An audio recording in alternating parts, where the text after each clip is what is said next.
Upang makarehistro ka ng account sa L-Bank, kailangan mong pumunta sa Chrome browser. Maaari mo din itong i-download sa Google Play. I-type lamang ang link ng L-Bank. Hanapin ang opsyong install at sundin ang mga tagubilin sa screen. Makakatanggap ka ng abiso sa sandaling matagumpay na na-install ang L-Bank sa iyong mobile device. Buksan ang iyong L-Bank app sa iyong mobile device at click ang login or register. Ilagay ang iyong email o numero ng telepono at password. Pagkatapos ay click ang login or register ulit.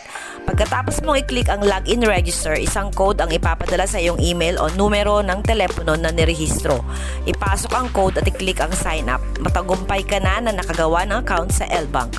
Upang makuha ang iyong DMCC wallet address, kailangan mong pumunta sa iyong L-Bank account at i-click ang iyong wallet sa bandang ibaba. I-click ang search at i-type ang DMCC. I-click ang deposit at pagkatapos ay i-click ang search network. Piliin ang ERC20 at i-click ito at lalabas na ang iyong DMCC wallet address at kung gusto mo itong kopyahin, i-click lamang ang copy. Maraming salamat po.